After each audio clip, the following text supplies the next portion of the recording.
Next, we're going to focus on when you're drumming, you need to be daring and unique. And you need to be the leader. That's what it comes down to, is that those percussive elements allow you to be the backbone of the band or the orchestra. Those timpani drums. Boom, boom, boom, boom. You know, doing something like that.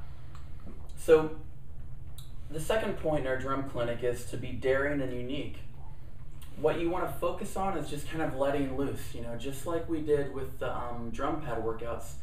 You want to stretch it out. You really want to just relax and get those muscles untensed and loosen up. Go over the head. Just really go through these workouts as you're watching this over and over again. And to really be daring and unique as we're stretching it out, you really need to let loose. You need to smile, and you need to not care about what your body's doing, if it looks silly or crazy, because you know, the drummer from The Who, Keith Moon, he was actually notorious for that. He was famous for that, and that a lot of people don't know this, but Animal, the Muppet character, was actually fashioned after Keith Moon. He was made in homage to Keith Moon.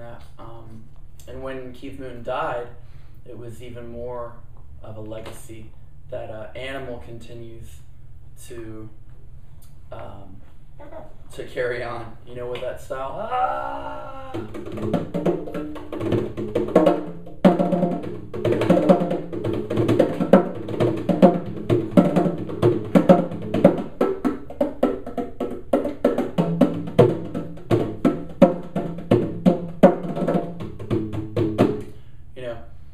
Be daring, be unique.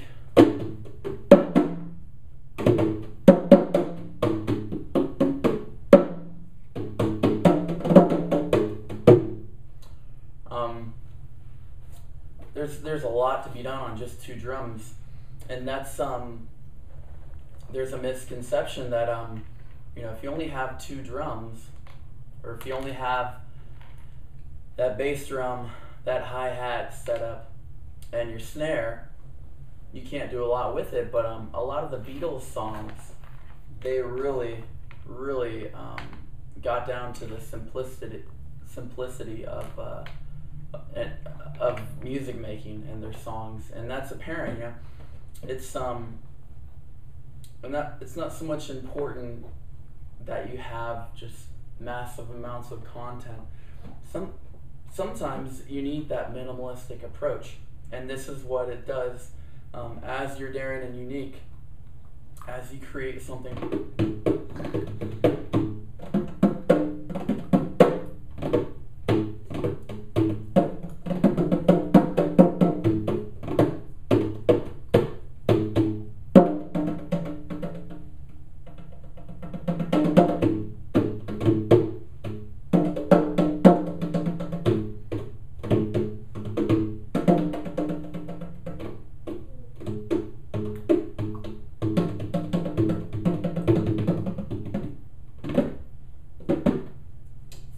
Something like that.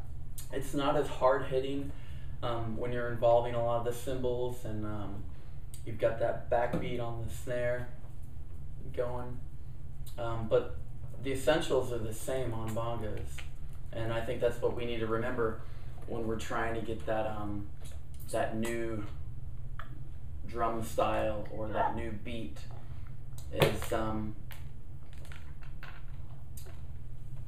you know.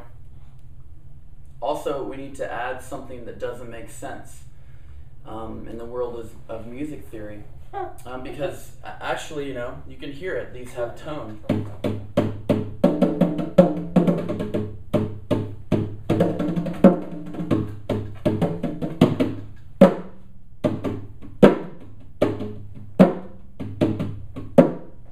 You know, so those are actual notes. Those are pitches, and we can find it.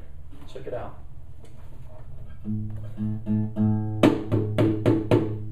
That's pretty ironic that that's a G sharp right there, and that was the first note that I put my finger on. So not that I'm perfect at ear training or stuff like that, but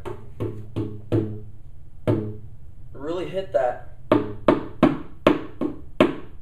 and try to chase the note, try to find it.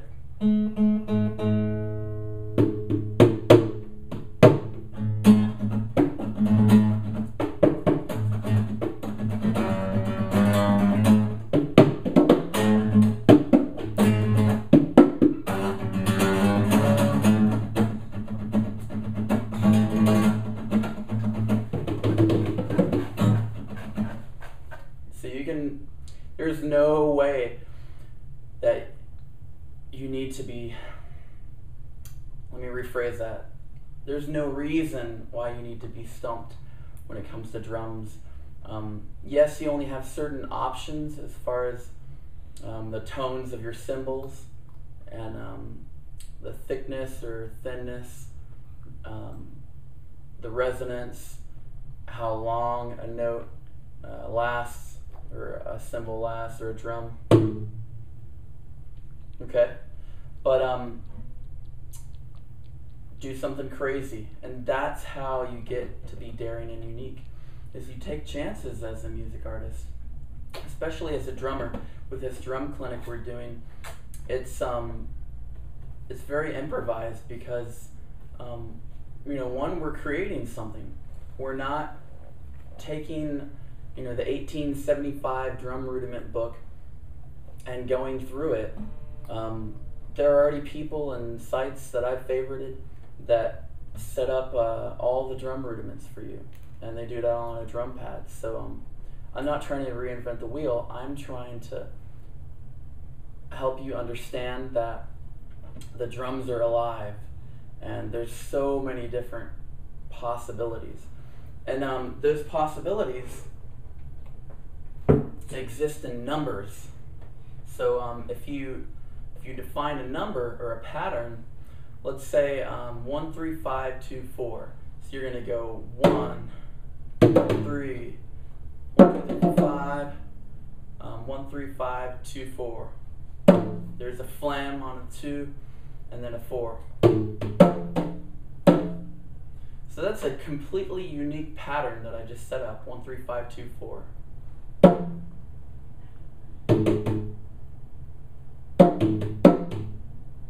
1 2 3 4 5.